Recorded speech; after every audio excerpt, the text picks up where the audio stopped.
যায়েদ বিন হারেসা তখনও তিনি ছোট। মক্কাতুল মুকাররমাতে এসে গেলেন, রাসূলের দরবারে বড় হতে লাগলেন। যায়েদ বিন হারেসা ছোট্ট কালে হারিয়ে গেলেন, রাসূলের দরবারে বড় হতে লাগলেন। আল্লাহ রাসূলের মহাব্বতে দিল তার উজালা হয়ে গেল, এমন ভাবে উজালা হয়ে গেল। আল্লাহু আকবার। যায়েদ বিন হারেসার দেশ থেকে তার আপনজনেরা মক্কায় আসছে হজ করার জন্য। তখনকার দিনেও মক্কাতে হজ হতো। হজ করার জন্য তাদের অঞ্চল থেকে লোকেরা আসছে। আসার পরে দেখলো যায়েদ বিন হারেসা মক্কাতে আছে। খোঁজ নিল কার বাড়ি আছে, বলে আব্দুল্লাহর বেটা মুহাম্মদ ইবনে আব্দুল্লাহর ঘরে যায়েদ বিন হারেসা বসবাস করতেছে। সেখানে সে লালিত পালিত হচ্ছে, বড় হচ্ছে। তারা চলে গেল বাড়ি। বাবা মাকে সংবাদ দিল, হে যায়েদ বিন হারেসা, যায়েদের বাবা হারেস, তোমার ছেলেটাকে দেখে এসেছি মক্কাতুল মুকাররমায়। মুহাম্মদ ইবনে আব্দুল্লাহ সাল্লাল্লাহু আলাইহি ওয়াসাল্লাম মুহাম্মাদের দরবারে এসে বসবাস করতেছে, তার বাড়িতে থাকে। তো বাবা বহুদিন পরে সন্তানের খোঁজ পাওয়ার পরে খুব খুশি, ছেলেটা হারাই গেছে। মাও খুব খুশি। হারেস আপন ভাইকে নিয়ে সঙ্গে করে সুদূর পথ অতিক্রম করে আত্মীয় স্বজন নিয়ে এসে অনেক টাকা পয়সা নিয়ে নবীজির দরবারে আসলেন। মক্কা আসার পরে রাসূলের বর্গে উপস্থিত। কি ব্যাপার, আপনারা কারা? বলতেছে আমরা হারেসের বাবা, যায়েদের বাবা আমি। রাসূল কারীমের সাহাবী পালক পুত্র যায়েদ, যার নাম আপনারা শুনেছেন। তখনও সে কেবলমাত্র বালক। বলতেছে আমি যায়েদের বাবা। তখন বলতেছে আপনি যায়েদের বাবা, কি জন্য এসেছেন? বলতেছে দেখেন হে আব্দুল্লাহর বেটা, আপনার দাদা আব্দুল মুত্তালিব এই জমিনের অনেক বড় নেতা ছিলেন। আপনারা সম্ভ্রান্ত পরিবারের সন্তান। আমরা জানি আপনারা অনেক বড় দানশীল, অনেক বড় মনের অধিকারী। আমি আমার সন্তান হারাইয়া কলিজা পর্যন্ত আমার শুকিয়ে গেছে। সন্তানের মা বড় অপেক্ষায় আছে সন্তানের জন্য। আমি বড় অপেক্ষায়। বহুদিন পরে জানতে পেরেছি আপনার কাছে আমার সন্তানটা লালিত পালিত হয়। আমি এসেছি অনেক টাকা পয়সা নিয়ে। এই যে সোনা দানা টাকা পয়সা আপনার কাছে রাখলাম, আপনার যতগুলি মন চাই নিয়ে যান, আর আমার সন্তানটাকে আপনি আমার কোলে ফিরাইয়া দেন। আল্লাহর নবী আশ্চর্য হলেন, আপনার সন্তান আপনি ফিরিয়ে নেবেন, আমাকে কেন টাকা দিতে হবে? তখন বললেন না, মক্কার প্রথম অনুযায়ী আমার সন্তানটা আপনার গোলাম হয়ে গেছে। আপনার যতগুলি টাকা মন চায় আপনি নিয়ে যান, বিনিময়ে মেহেরবানি করে আপনি আমার সন্তান ফিরিয়ে দেন। আল্লাহর নবী ডাক দিলেন, হে হারেসা, একটা উত্তম প্রস্তাব আমি আপনাদের সামনে দিয়ে দেই। বলেন কি উত্তম প্রস্তাব? আপনার ছেলে যায়েদ যদি আপনাদের কাছে ফিরে চলে যায়, তাহলে অবশ্যই বিনা বাক্যে আমি আপনাদের কাছে ছেড়ে দিব। আর যায়েদ যদি আমার কাছে থাকতে চায়, তাহলে অবশ্যই আপনারাও তাকে জোর করে নিতে পারবেন না। সমস্ত মক্কাবাসী উপস্থিত। আল্লাহর নবীর সামনে যায়েদের বাবা, যায়েদের চাচা, আরো অন্যান্য যারা ছিলেন সবাই আসলেন। আসার পরে আল্লাহ রাসূল জিজ্ঞেস করলেন, হে যায়েদ, তোমার আব্বাকে তুমি কি চিনো? বলে হ্যাঁ চিনি, উনি আমার বাবা। উনি কে? উনি আমার চাচা। আর অন্যরা কারা? ওনা আমার বংশের মানুষ। যায়েদ, এখন তিনারা তোমাকে নেওয়ার জন্য আসছে। যায়েদ রে, তুমি আমার বাড়ি থাকো, তুমি আমার বাড়ি খাও, আমার সাথেই থাকো। তিনারা তোমাকে নিতে এসেছে। যায়েদ, আমি রাসূল বলতেছি, তোমাকে ফেরত দিতে চাই।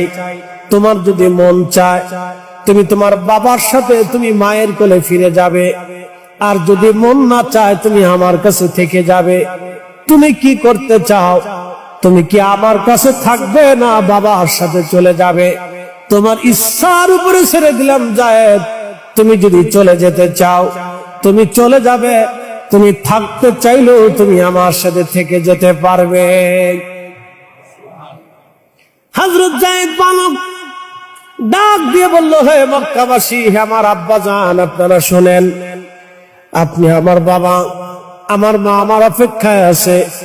তবে হ্যাঁ আব্বা জান, শুনে নেন, আমি রসুলের দরজা থেকে, এই বাড়ি থেকে আমি কখনো আপনাদের কাছে ফিরে যাব না। আমি এই যে জীবন এইখানেই থেকে যাব, এইখানেই আমার থাকার স্থান আমি নির্বাচন করে নিলাম। আমি আপনাদের মাঝে আর কোনোদিন ফিরে যাব না। একবার জোরে বলা যাবে কি মারহাবা? আল্লাহ নবী হাত ধরে বলেন, হে মক্কাবাসী, তোমরা শুনে নাও, আমার যায়েদ হচ্ছে আজকে থেকে আমি আমার সন্তান, আমি তাকে আমার সন্তানের মর্যাদা দিলাম। সে আজকে থেকে আমার ওয়ারিস, সাকে আমি আমার ওয়ারিস বানিয়ে নিলাম। তোমরা সাক্ষী থাকো। যায়েদের বাবা হারেসা বললেন, ঠিক আছে, আমার ছেলেটা যেহেতু আপনার কাছে থাকতে চায় আর আপনিও তাকে সন্তান হিসেবে মেনে নিলেন, এর চাইতে বড় সুসংবাদ আমার জন্য আর কিছু হতে পারে না। আমার যায়েদ যদি আমার কাছে কখনো ফিরে যায় তো ইচ্ছা হলে ফিরে যাবে, নতুবা আমার যায়েদের কাছে আমি আসবো, সেও আমার সন্তান, আপনারও সন্তান, আপনি তাকে সন্তান হিসেবে মেনে নিলেন, এর চাইতে আমার আর সৌভাগ্য কি হতে পারে? আমি বাবা হিসেবে এটা মেনে নিলাম। একবার আওয়াজ তুলে বলা যাবে কি মারহাবা?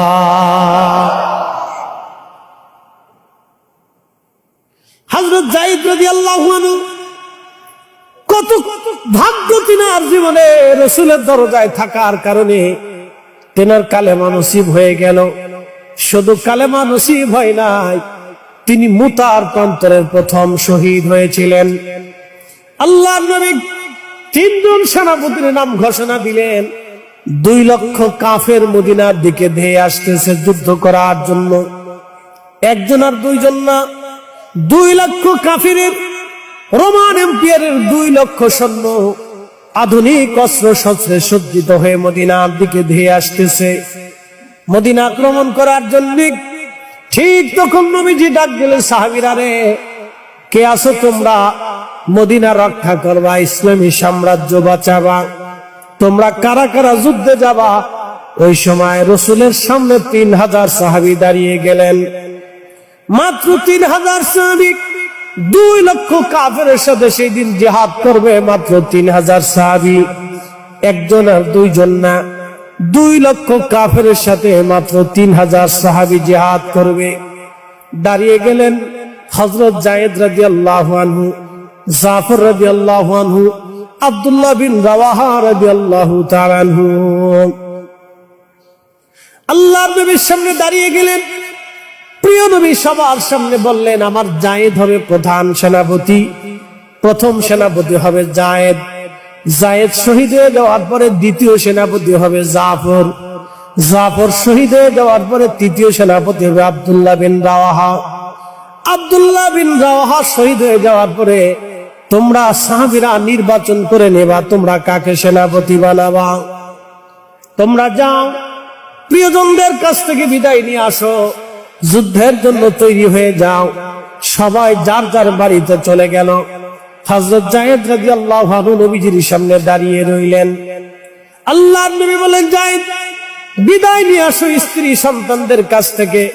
হযরত যায়েদ ডাক দিয়ে বলেন, ইয়া রাসূলুল্লাহ, ছোট্টকালে হারিয়ে যে মক্কা নগরীতে আমি আপনার কাছে লালিত পালিত হয়েছি। আমার মা ছিলেন খাদিজাতুল কুবরা রাদিয়াল্লাহু আনহা। সন্তানের মতো তিনি আমাকে আদর করেছেন, বাবার মতো আপনি স্নেহ দিয়ে ভালোবাসা দিয়ে আপনি আমাকে বড় করেছেন। কোনদিন আপনার দরজা থেকে আমি কোনদিন চলে যাই নাই। আজকে আপনি আমাকে মুতার প্রান্তরের প্রথম সেনাপতি ঘোষণা করার পরে আপনি আমাকে আজকে মুতার প্রান্তরের প্রথম শহীদ ঘোষণা দিয়েছেন। ইয়া রাসূলুল্লাহ, আমার ঈমান অনুযায়ী, বিশ্বাস অনুযায়ী আপনি রাসূল আমাকে প্রধান সেনাপতি বানিয়েছেন, আমার শহীদ বলে ঘোষণা দিয়েছেন। ইয়া রাসূলুল্লাহ, আমার আর বোঝার বাকি নাই। ওই ময়দানে আমি প্রথম শহীদ হব এবং আমি ওই ময়দানের প্রধান সেনাপতি হিসেবে প্রথম শহীদ হয়ে যাব। আমার পরে আপনি আর একজনকে সেনাপতি নিযুক্ত করেছেন, তাকেও শহীদ ঘোষণা দিয়েছেন, আমি জানি সেও শহীদ হয়ে যাবে। তারপরে আর একজনকে সেনাপতি ঘোষণা দিয়েছেন এবং শহীদ ঘোষণা দিয়েছেন, আমি জানি সেও শহীদ হয়ে যাবে। ইয়া রাসূলুল্লাহ, আমার আজকে মা নাই, বাবা নাই, হুজুর আপনি আমার জিন্দেগীর সব, আপনি দয়া করে আমাকে বিদায় দেন।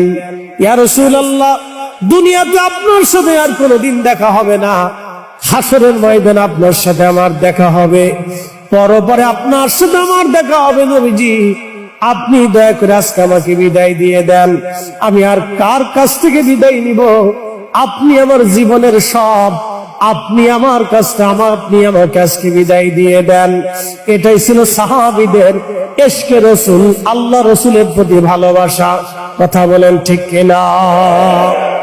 কুল ইন কুনতুম তুহিব্বুনাল্লাহা ফাত্তাবিউনি। কুল, হুজুর আপনি উম্মতকে জানান, উম্মতকে শিখিয়ে দেন। কেউ যদি আমি রবকে ভালোবাসতে চায়, কেউ যদি বলে আমি আল্লাহকে সে ভালোবাসে, তাহলে হুজুর আপনি বলে দেন ফাত্তাবিউনি, আপনাকে তাকে ভালোবাসতে হবে। দুই ধরনের ভালোবাসা আপনাকে দিতে হবে। এক নম্বর মুহাব্বতে সিফাতি, আর একটা মুহাব্বতে জাতি। মুহাব্বতে সিফাতি, মুহাব্বতে জাতি। মুহাব্বতে সিফাতি কি? সিফাতি মুহাব্বত হলো নবীজি যেইভাবে পাগড়ি পরেছেন সেইভাবে পাগড়ি পরবেন, টুপি পরেছেন টুপি পরবেন, পোশাক পরেছেন পোশাক পরবেন, যেইভাবে তিনি খানা খেয়েছেন সেইভাবে খানা খাবেন, যেইভাবে চলেছেন সেইভাবে চলবেন, যেইভাবে বিয়ে শাদী করেছেন ওইভাবেই করবেন, যেভাবে তিনি ব্যবসা করেছেন সেইভাবে করবেন, যেইভাবে আমানতদারিতা করেছেন সেইভাবে করবেন, যেইভাবে সমাজ করেছেন সেইভাবে করবেন, যেইভাবে আত্মীয়তার হক রক্ষা করেছেন ওইভাবে করবেন। প্রিয় নবীজির জীবনের সমস্ত আদর্শগুলি, সুন্নতগুলি নিজেদের জীবনের বাস্তবায়ন করার নাম মুহাব্বতে সিফাতি। এই মুহাব্বতে সিফাতির বর্ণনা করতে যা নবী বলেছেন, মান আহাব্বা সুন্নতি ফাকাদ আহাব্বানি ওয়া মান আহাব্বানি কানা মাই ফিল জান্নাহ। আল্লাহর নবী বললেন যে আমার আদর্শকে ভালোবাসবে সে আমাকেই ভালোবাসবে, ওয়া মান আহাব্বানি, যে আমাকে ভালোবাসবে, কানা মাই ফিল জান্নাহ, সে আমার সাথে জান্নাতে চলে যাবে। একসাথে করে বলেন না মারহাবা, একসাথে আমার সাথে জান্নাতে চলে যাবে। কেউ যদি আমার সুন্নতকে ভালোবাসে সে আমার সাথে জান্নাতে যাবে। এটার নাম হচ্ছে মুহাব্বতে সিফাতি, গুণের মুহাব্বত। নবীজির কিছু গুণ ছিল, ওই গুণ আপনার ভিতরে থাকতে হবে। প্রিয় নবী দাড়ি রেখেছেন, আপনি দাড়ি রাখবেন। প্রিয় নবীজি ডান হাতে খাবার খেয়েছেন, আপনি ডান হাতে খাবেন। দস্তরখানা বিছিয়েছেন, আপনি বিছাবেন। নবীজি অভুক্তকে খাবার দিয়েছেন, আপনি খাবার দিবেন। নবীজি অপরিসীম ভাবে দান করেছেন, আপনিও দানের হাত প্রশস্ত রাখবেন। আল্লাহর নবী স্ত্রীদের সাথে সুন্দর ব্যবহার করেছেন, আপনিও করবেন। রহমতের নবীজি এইভাবে সুন্দর চরিত্রের অধিকারী হয়েছিলেন, আপনার জীবনেও সুন্দর চরিত্রের অধিকারী হতে হবে। এটার নাম হলো সিফাতি মুহাব্বত, মুহাব্বতে সিফাতি। এই মুহাব্বতে সিফাতি ভালোবাসলে নবীজি বলেছেন সে আমাকে ভালোবাসবে, আর যে আমাকে ভালোবাসবে কানা মাই ফিল জান্নাহ, সে আমার সাথে জান্নাতে চলে যাবে। আল্লাহর নবী বলেন ফালাইকুম বিসুন্নতি, তোমরা আমার সুন্নাত মানবে। এই জন্য আমরা আহলে সুন্নাত ওয়াল জামাত, একসাথে বলনা মারহাবা। কি মানবে? সুন্নাত মানবে। ফালাইকুম বিহাদিসি, প্রিয় নবী হাদিসের কথা বলেন নাই, বলেছেন ফালাইকুম বিসুন্নতি, তোমরা আমার সুন্নাত মানবে। প্রিয় আনোয়ারাবাসী, পাখি 4-5টা বাচ্চা হলো, পাখির বাসার ভিতরে 3-4টে বাচ্চা হলো। ওই পাখিটা উড়ে উড়ে উড়ে উড়ে বিভিন্ন জায়গা থেকে পোকামাকড় খাবার ধরে এনে বাচ্চাদের মুখের ভিতরে ঢুকায় দেয়। কথা ঠিক আছে না?